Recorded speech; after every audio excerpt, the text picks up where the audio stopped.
श्री बृहस्पति भगवान की जय।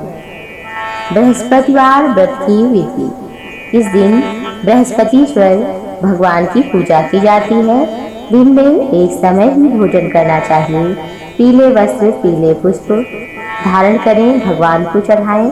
भोजन चने की दाल का हो, नमक नहीं खाना चाहिए। पीले रंग का पुष्प, चने की दाल, पीले वस्त्र, पीले चंदन से भगवान विष्णु की पूजा करनी चाहिए। इसके पश्चात कथा सुनना चाहिए। इससे बृहस्पति भगवान अति प्रसन्न होते हैं। धन, विद्या इत्यादि समस्त कामनाओं की पूर्ति होती है और ये व्रत सभी प्रकार के मनोवांछित फल देता है। बृहस्पतिवार व्रत कथा। प्राचीन समय की बात है।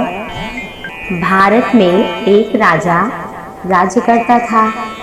वो बड़ा प्रतापी और दानी था। नित्य प्रति मंदिर भगवान के दर्शन को जाता था। ब्राह्मण गुरु की सेवा किया करता था। उसके द्वार से कोई याचक निराश होकर नहीं लौटता था। प्रत्येक गुरुवार को वो व्रत करता, पूजा करता, गरीबों की सहायता करता। लेकिन उसकी रानी जो थी, उसे ये सब बातें अच्छी नहीं लगती थी। ना व्रत करती, ना वो किसी को एक भी पैसा दान में देती थी। वह राजा से भी ऐसा करने को मना किया करती थी। एक समय की बात है कि राजा शिकार खेलने वन को चले गए। घर पर रानी और दासी थी। उसी समय भगवान बृहस्पति साधु का रूप धारण करके द्वार पर भिक्षा मांगने आए। साधु ने रानी से कहा कि हे साधु महाराज, मैं इस दान पुण्य से बहुत तंग आ गई हूँ। इस कार्य के लिए तो हमारे पतिदेव बहुत हैं। अब आप ऐसी कृपा करें कि हमारा धन नष्ट हो जाए और मैं आराम से रह सकूं। साधु रूपी बृहस्पति भगवान ने कहा, हे देवी, तुम तो बड़ी विचित्र हो। संतान और धन से कोई दुखी होता है, इसको तो सभी चाहते हैं। पापी भी पुत्र और धन की इच्छा करता है।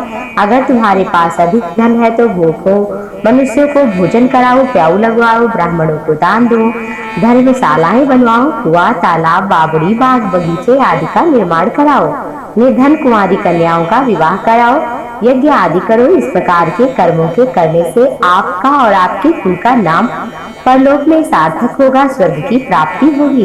परंतु रानी साधु की इन सब बातों से खुश नहीं हुई। उसने कहा, हे साधु महाराज, मुझे ऐसे धन की आवश्यकता नहीं जिसे मैं अन्य लोगों को दान देती रहूं, जिसको रखने संभालने में ही सारा समय नष्ट हो जाए। साधु ने कहा, हे देवी, यदि तुम्हारी ऐसी इच्छा है तो जैसे तुम्हें बतलाता हूँ तुम वैसा ही करो। बृहस्पतिवार के दिन आंगन को गोबर से लीपो, अपने केशों को पीली मिट्टी से धो, केशों को धोते समय स्नान करो। राजा से कहो वो हजामत आदि अवश्य बनवाए। भोजन में मांस मदिरा खाना, कपड़े धोबी के यहाँ धुलने को देना। इस प्रकार 7 बृहस्पतिवार करने मात्र से तुम्हारा सारा धन नष्ट हो जाएगा। ये कहकर साधु महाराज रूपी बृहस्पति देव अंतर्धान हो गए। रानी ने साधु के कथनानुसार 7 बृहस्पतिवार तक वैसा करने का विचार किया। साधु के बताए अनुसार कार्य करते हुए केवल 3 बृहस्पतिवार ही बीते थे कि उसकी समस्त धन संपत्ति नष्ट हो गई। भोजन के लिए दोनों समय परिवार तरसने लगा, सांसारिक भोगों से दुखी रहने लगा। तब राजा रानी से कहने लगा, हे रानी, तुम यहाँ पर रहो, मैं दूसरे देश को जाता हूँ, क्योंकि यहाँ मुझे सभी मनुष्य जानते हैं, इसलिए मैं कोई काम भी नहीं कर सकता। मैं परदेश जा रहा हूँ। यहाँ कोई काम ढूंढ, वहीं कोई काम धंधा करूंगा।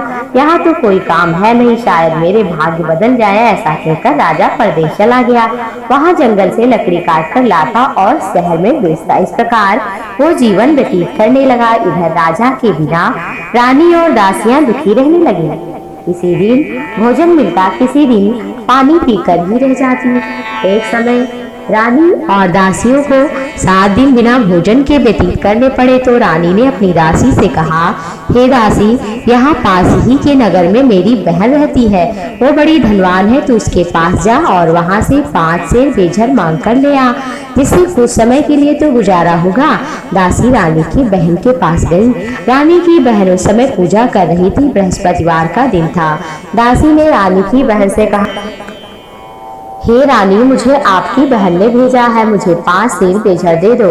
दासी ने यह बात अनेक बार कही, लेकिन रानी की बहन ने कोई उत्तर नहीं दिया, क्योंकि उस समय बृहस्पतिवार की कथा सुन रही थी। जब दासी को रानी की बहन से कोई उत्तर नहीं मिला तो वो बहुत दुखी हुई। उसे क्रोध भी आया और लौटकर रानी से बोली, हे रानी, आपकी बहन तो बहुत ही घमंडी है और छोटे लोगों से बात नहीं करती है। मैंने उससे कहा तो उसने कोई उत्तर नहीं दिया। मैं वापस आ गई। रानी बोली, हे दासी, इसमें उसका क्या दोष है? जब बुरा दिन आता है तो कोई सहारा नहीं देता। अच्छे बुरे का पता तो विपत्ति में ही लगता है। जो ईश्वर की इच्छा होगी वही होगा। ये सब तो हमारे भाग्य का दोष है। उधर रानी की बहन ने सोचा कि मेरी बहन की राशि आई थी, परंतु मैं उससे नहीं बोली, इससे वह बड़ी दुखी हुई होगी। अतः कथा सुन और भगवान विष्णु का पूजन समाप्त करके वह अपनी बहन के घर आई और कहने लगी, हे बहन, मैं बृहस्पतिवार का व्रत कर रही थी। तुम्हारी दासी हमारे घर गई थी, परंतु जब तक कथा होती है ना उठते हैं ना बोलते हैं, इसलिए मैं ना बोली। कहो दासी क्यों गई थी? रानी बोली, बहन, हमारे यहाँ नाज नहीं था। वैसे तुमसे कोई बात छिपी तो है नहीं, इस कारण मैंने सोचा दासी को तुम्हारे पास भेज दिया था। रानी की बहन बोली, बहना देखो, बृहस्पति देव सबकी मनोकामना पूर्ण करते हैं। देखो शायद तुम्हारे घर में अनाज रखा हो। ये सुनकर दासी घर के अंदर गई तो उसने घड़ा बेझर का देखा। बड़ी हैरानी हुई क्योंकि एक एक बर्तन में तो देख लिया था। उसने बाहर आकर रानी को बताया। दासी अपनी रानी से कहने लगी, हे रानी देखो, वैसे भी हमको अन्न नहीं मिलता तो हम रोज ही व्रत करते, और चलो अगर हमें मिल ही गया है तो भगवान की कृपा से हम भी इसकी व्रत की विधि पूछ ली जाए कथा तो हम भी क्या करेंगे। दासी के कथनानुसार रानी ने अपनी बहन से बृहस्पतिवार के व्रत के बारे में पूछा। उसकी बहन ने बताया, हे रानी बहन, बृहस्पति देव को सूर्योदय से पूर्व उठकर स्नान करके बृहस्पतिवार का व्रत करना चाहिए, लेकिन उस दिन सिर नहीं धोना चाहिए। बृहस्पतिवार के व्रत में चने की दाल मुनक्का से भगवान विष्णु का केले के वृक्ष की जड़ में पूजन करें। दीपक जलाएं। उस दिन एक समय ही भोजन करें। भोजन पीला हो और कथा सुने। इस प्रकार करने से गुरु प्रसन्न हो जाते हैं, भगवान बृहस्पति प्रसन्न होते हैं, अन्न पुत्र धन देते हैं, सभी मनोकामना पूर्ण करते हैं। इस तरह व्रत और पूजन की विधि बताकर रानी की बहन अपने घर लौट गई। रानी और दासी दोनों ने निश्चय किया कि वे बृहस्पति भगवान का पूजन अवश्य जरूर करेंगी। 7 दिन बाद बृहस्पतिवार आया तो उन्होंने व्रत रखा। गुड़साल में जाकर चना और गुड़ बीन लाई और दाल से केले के जड़ में विष्णु भगवान का पूजन किया। भोजन कहाँ से आए? दोनों बड़ी ही दुखी हुई, परंतु उन्होंने व्रत किया था, इस कारण भगवान बृहस्पति देव प्रसन्न हो गए थे। वे एक साधारण व्यक्ति के रूप में 2 थालों में सुंदर पीला भोजन लेकर आए। दासी को देकर बोले, दासी तुम्हारे और रानी के लिए है, तुम दोनों भोजन करना। दासी भोजन पाकर बड़ी प्रसन्न हुई और रानी से बोली, रानी भोजन कर दो। रानी को तो भोजन के बारे में कुछ नहीं पता था, इसलिए वो दासी से बोली, जा तू ही भोजन कर, हमारी व्रत में हंसी मत उड़ा। दासी बोली, व्यक्ति भोजन दे गया। रानी कहने लगी, तेरे लिए दे गया है तो तू ही भोजन कर। दासी ने कहा, वो व्यक्ति हम दोनों को 2 थालों में भोजन दे गया है, इसलिए हम और आप दोनों साथ साथ भोजन करेंगे। फिर दोनों ने गुरु भगवान को नमस्कार करके भोजन प्रारंभ किया। उसके बाद वे प्रत्येक बृहस्पतिवार को भगवान विष्णु का व्रत और पूजन करने लगी। बृहस्पति भगवान की कृपा से उनके पास बहुत धन हो गया, परंतु रानी फिर पहले की तरह आलस करने लगी। तब दासी बोली, देखो रानी, तुम पहले भी इसी तरह आलस से क्या करती थी, तुम्हें धन रखने में कष्ट होता था, इस कारण सभी धन नष्ट हो गया। अब गुरु भगवान की कृपा से धन मिला है तो तुम्हें फिर आलस होता है। बड़ी मुसीबतों के बाद हमने ये धन पाया है, इसलिए हमें दान पुण्य करना चाहिए। भूखे मनुष्यों को भोजन कराओ, प्याऊ लगवाओ, ब्राह्मणों को दान दो, कुआं तालाब बावड़ी आदि का निर्माण कराओ, मंदिर पाठशाला बनवाकर दान दो, कुंवारी कन्याओं का विवाह करवाओ और धन को शुभ कार्यों में खर्च करो, जिससे तुम्हारे कुल का यश बढ़े और स्वर्ग की प्राप्ति हो, पितृ प्रसन्न हो। दासी की बात मानकर रानी ने इसी प्रकार के कर्म करने आरंभ कर दिए, जिससे उसका बहुत यश फैलने लगा। एक दिन रानी और दासी आपस में विचार करने लगी कि ना जाने राजा किस दशा में होंगे। उनकी कोई खोज खबर नहीं मिली। गुरु भगवान से उन्होंने प्रार्थना की और भगवान ने रात्रि में राजा को स्वप्न में कहा, हे राजा उठ, तेरी रानी तुझे याद करती है, अब अपने देश को लौट जा। राजा प्रातः काल उठकर जंगल से लकड़ियां काट कर लाने के लिए जंगल की ओर चल पड़ा। जंगल से गुजरते हुए वो सोचने लगा, रानी की गलती से कितने दुख भोगने पड़े। राजपाट छोड़कर उसे जंगल में आकर रहना पड़ा। जंगल से लकड़ियां काट कर उन्हें बेचकर गुजारा करना पड़ा। उसी समय उस जंगल में बृहस्पति देव एक साधु का रूप धारण करके आए और राजा के पास आकर बोले, हे लकड़हारे, तुम इस सुनसान जंगल में किसकी चिंता में बैठे हो, मुझे बताओ तो सही। यह सुनकर राजा के नेत्रों में जल भर आया और साधु की वंदना करके बोला, हे प्रभु, आप सब कुछ जानने वाले हैं। इतना कहकर राजा ने साधु को अपनी संपूर्ण कथा सुना दी। महात्मा तो स्वभाव से ही दयालु होते हैं। वे राजा से बोले, हे राजा, तुम्हारी पत्नी ने बृहस्पति भगवान के प्रति अपराध किया था, जिसके कारण तुम्हारी यह दशा हुई। अब तुम किसी प्रकार की चिंता मत करो, भगवान तुम्हें पहले से अधिक धन देंगे। देखो, तुम्हारी पत्नी ने बृहस्पतिवार का व्रत करना आरंभ कर दिया है। अब तुम भी बृहस्पतिवार का व्रत करके चने की दाल, गुड़ को जल लोटे में डाल करके केले के पत्ते से भगवान का पूजन करो। फिर कथा कहो और सुनो, भगवान तुम्हारी समस्त मनोकामनाओं को पूर्ण करेंगे। साधु को प्रसन्न देखकर राजा बोला, हे प्रभु, मुझे लकड़ी बेचकर इतना पैसा नहीं मिलता जिससे मैं भोजन के उपरांत कुछ बचा पाऊँ। मैंने रात्रि में अपनी रानी को व्याकुल देखा है। मेरे पास कोई साधन नहीं है जिससे उसका समाचार तो जान पाऊँ। फिर मैं बृहस्पतिवार की कौन सी कहानी कहूँ, सुनो, मुझे कुछ नहीं मालूम। साधु ने कहा, राजा, तुम किसी बात की चिंता मत करो। बृहस्पतिवार के दिन तुम रोजाना की तरह लकड़ियां लेकर शहर में जाओ। तुम्हें रोजाना से दुगना धन प्राप्त होगा, जिससे भली प्रकार भोजन कर लोगे। बृहस्पतिवार की पूजा का सामान भी आ जाएगा। बृहस्पति देव की कथा इस प्रकार है। प्राचीन काल में बहुत ही निर्धन ब्राह्मण था। उसके कोई संतान नहीं थी। नित्य पूजा पाठ करता, लेकिन उसकी स्त्री बहुत मलिनता के साथ रहती, ना स्नान करती, ना देवता का पूजन। प्रातः काल उठते ही सर्वप्रथम भोजन करती, बाद में कोई कार्य करती थी। ब्राह्मण देवता बहुत दुखी थे। पत्नी को बहुत समझाते, लेकिन उसका कोई परिणाम न निकलता। भगवान की कृपा से एक समय उस ब्राह्मण की पत्नी को गर्भ हुआ। 10वें महीने एक सुंदर कन्या का जन्म हुआ। निर्धन ब्राह्मण कन्या के जन्म से बड़ा दुखी था। धीरे धीरे ब्राह्मण की कन्या बड़ी हुई। बचपन से ही इस कन्या की रुचि भगवान विष्णु की पूजा में थी। प्रातः उठते ही स्नान आदि करके भगवान विष्णु की पूजा करके मंदिर जाती। बृहस्पतिवार को व्रत करके विधिवत पूजा पाठ करती। पूजा पाठ के बाद वह पाठशाला जाती। घर से चलते हुए वो एक मुट्ठी जौ साथ लेकर जाती और पाठशाला के रास्ते में थोड़े थोड़े जौ गिराती जाती। जब पाठशाला से घर लौटती तो दाने सोने के जौ हो जाते। लड़की सभी सोने के दाने बीन कर ले आती। एक दिन वह जब सोने के दानों को साफ कर रही थी तो उसकी माँ ने कहा, बेटी, सोने के दाने साफ करने के लिए सोने का सूप भी होना चाहिए। अगले दिन बृहस्पतिवार था। उसने भगवान बृहस्पति देव की पूजा करते हुए प्रार्थना की, हे भगवान, यदि मैंने आपका व्रत विधिवत किया हो तो मुझे सोने का सूप दो। भगवान बृहस्पति ने उसकी समस्त मनोकामनाओं को पूर्ण करने का वचन दिया। पाठशाला से लौटते समय उसे रास्ते में सोने का सूप मिला। घर लौटते सोने का सूप अपनी माँ को दिखाकर सोने के दाने साफ करने लगी। उसी समय उस नगर का राजकुमार उसके घर के पास से होकर गुजरा। उस सुंदर लड़की को देखा तो सोने के सूप में जौ साफ करते हुए राजा का पुत्र राजकुमार मोहित हो गया। महल में लौटकर राजकुमार ने राजा से उस लड़की से विवाह की इच्छा प्रकट की तो राजा ब्राह्मण को महल में बुलाकर राजकुमार से उसकी स्त्री से अपनी स्त्री से लड़की के विवाह के बारे में बात की। ब्राह्मण तो तैयार हो गया। फिर धूमधाम से लड़की का विवाह राजकुमार से हुआ। दुल्हन बनकर ब्राह्मण की कन्या महल गई। धूमधाम से उस बृहस्पति भगवान की कृपा से लड़की का विवाह राजकुमार से हुआ और दुल्हन बनकर ब्राह्मण की लड़की महल में गई। लड़की के जाने के पश्चात ब्राह्मण फिर निर्धन हुआ। उसे कई दिन तो भोजन भी नहीं मिलता। बहुत दुखी होकर ब्राह्मण एक दिन अपनी बेटी के पास गया। अपने पिता से निर्धनता का समाचार सुनकर के बेटी ने बहुत सा धन देकर पिता को विदा किया।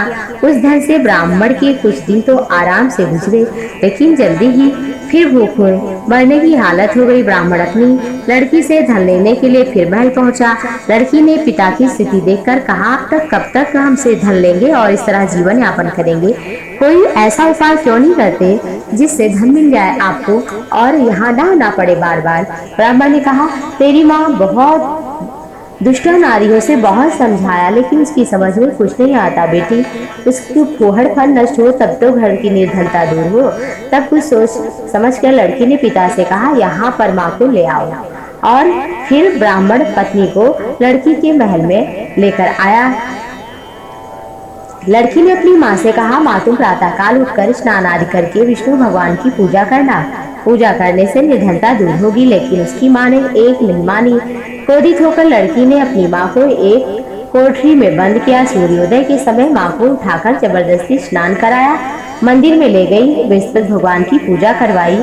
कुछ दिन तक ऐसा करने से माँ की बुद्धि में परिवर्तन हुआ और वो स्वयं बृहस्पति भगवान का व्रत करने लगी। उसके व्रत रखने से ब्राह्मण के घर में भगवान विष्णु की अनुकंपा से धन की वर्षा होने लगी।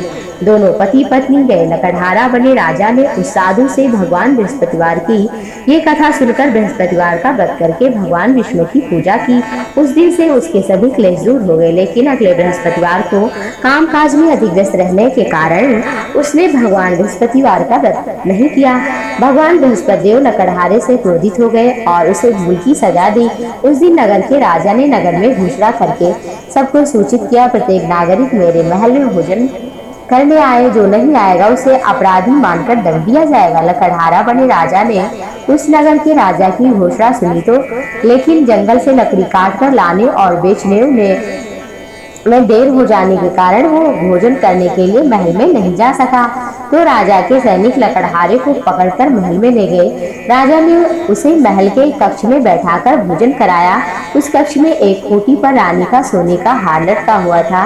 लकड़हारा अकेला उस कक्ष में भोजन कर रहा था। तभी एक आश्चर्यजनक घटना हुई। देखते ही देखते वो खूंटी हार को निकल गई। थोड़ी देर के बाद राजा ने हार को गायब देखा तो लकड़हारे को कारावास में डाला। लकड़हारा मन ही मन अपने भाग्य को पूछने लगा। तभी उसे जंगल में मिले साधु का स्मरण हुआ आया।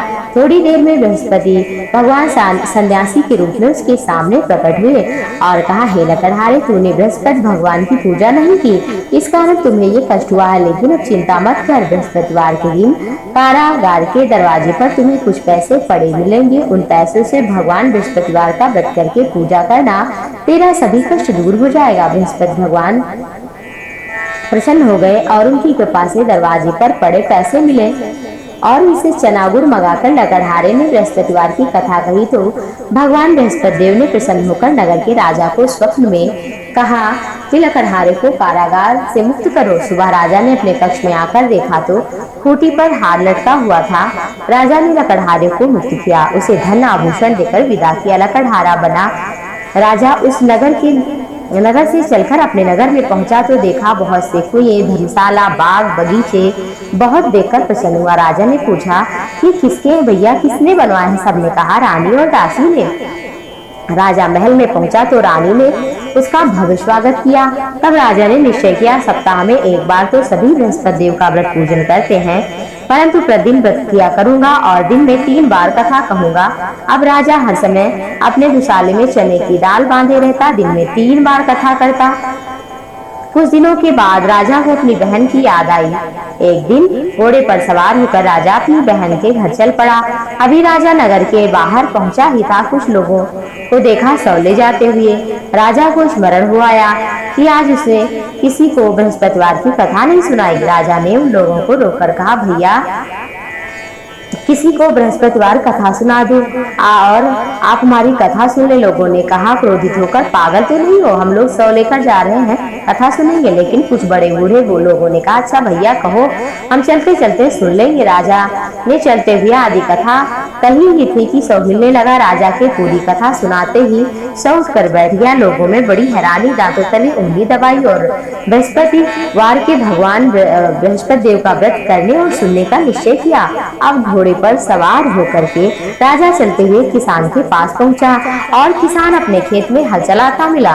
राजा ने कहा, अरे भाई, मुझसे बृहस्पतिवार की कथा सुन लो। किसान झुंझलाकर बोला, अरे भाई देख नहीं रहे, जितनी देर तक तुम्हारी कथा सुनूंगा उतनी देर में तो पूरे खेत में हल चला लूंगा। निराश होकर राजा आगे बढ़ा। तभी किसान के बैल लड़खड़ाकर जमीन पर गिर पड़े। किसान के पेट में बहुत जोर से दर्द होने लगा।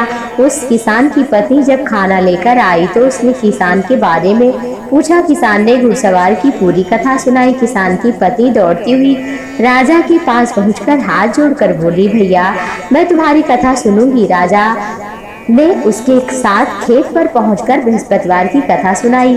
तभी बैल उठकर खड़े हो गए। किसान के पेट का दर्द भी तुरंत ठीक हो गया। राजा अपनी बहन के घर पहुंचा। बहुत ही स्वागत हुआ। अगले दिन सुबह उठकर राजा ने देखा सभी भोजन कर रहे हैं। किसी भूखे को बृहस्पतिवार की कथा सुनाई जाए। सोचा कि और जिसने भोजन ना किया हो।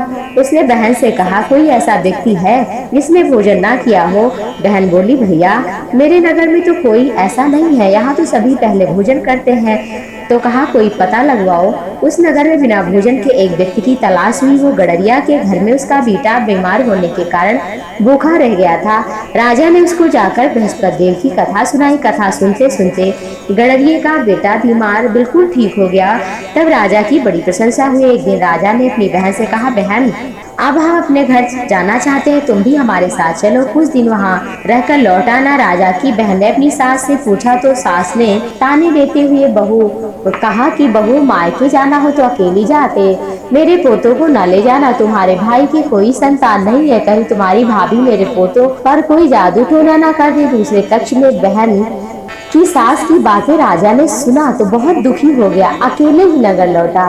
रानी ने राजा से कहा, आप तो अपनी बहन को साथ लाने की बात कहकर गए थे, फिर बहन को क्यों नहीं लाए साथ? तब राजा ने दुखी होकर कहा, रानी हम निसंतान हैं, हमारे घर कौन आएगा? रानी ने राजा को समझाया, हे प्राणनाथ, हमें बृहस्पति देव ने सब कुछ दिया है, संतान अवश्य देंगे। बृहस्पतिवार को विधिवत व्रत करते हुए राजा रानी ने भगवान बृहस्पति देव से संतान के लिए प्रार्थना की। कुछ दिन बाद उसको स्वप्न में दर्शन देते हुए कहा, हे राजन, तेरी मनोकामना अवश्य पूर्ण होगी। एक सप्ताह बाद ही रानी गर्भवती हुए 10वें महीने एक सुंदर पुत्र को जन्म दिया। राजा रानी जीवन पर्यंत बृहस्पतिवार का व्रत करते रहे। उसके घर में धन की वर्षा होने लगी और इस तरह आनंद पूर्वक जीवन यापन करते हुए राजा रानी भगवान बृहस्पतिवार का विधिवत पूजा करते और जो भी स्त्री पुरुष भगवान विष्णु की पूजा करते हैं, बृहस्पतिवार का व्रत करते हैं, उनकी सभी मनोकामनाएं पूर्ण होती हैं। बोलो बृहस्पति भगवान की जय।